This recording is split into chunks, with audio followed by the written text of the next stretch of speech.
প্রতি বছর 18 এপ্রিল বিশ্বব্যাপী পালন করা হয় বিশ্ব ঐতিহ্য দিবস।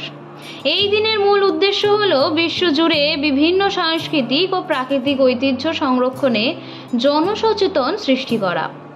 1982 সালে international council on monument and site এই দিবসটি উদযাপনে প্রস্তাব দেয়, যা পরে ইউনেস্কো দ্বারা অনুমোদিত হয়।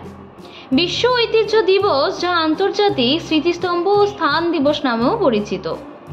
এই দিনে বিভিন্ন দেশ তাদের গুরুত্বপূর্ণ ঐতিহাসিক স্থাপনা, নিদর্শন এবং সাংস্কৃতিক ঐতিহ্য সংরক্ষণ ও রক্ষার গুরুত্ব নিয়ে আলোচনা করে। স্কুল, কলেজ, বিশ্ববিদ্যালয় এবং সাংস্কৃতিক প্রতিষ্ঠানগুলোতে নানা ধরনের কর্মসূচি, আলোচনা সভা, চিত্র প্রদর্শন করা হয় এই ঐতিহ্য নিয়ে। বিশ্ব ঐতিহ্য দিবস এই সম্পদগুলোকে রক্ষা করা আমাদের দায়িত্বের কথা স্মরণ করিয়ে দেয়, যাতে বর্তমান এবং ভবিষ্যৎ প্রজন্মের কাছে এইগুলি সহজলভ্য এবং মূল্যবান হয়।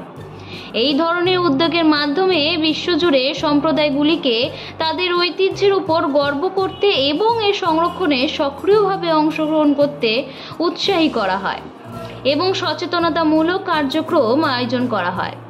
বিশ্ব ঐতিহ্য দিবস আমাদের মনে করিয়ে দেয়, ঐতিহ্য রক্ষা মানেই কেবল ইতিহাস সংরক্ষণ নয়, বরং এটি ভবিষ্যতের জন্য একটি মূল্যবান উত্তরাধিকার।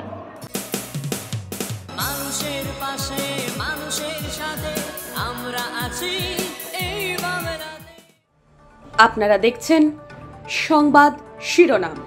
দেখলেন তো অনেক কিছু, এবার দেখুন নতুন কিছু।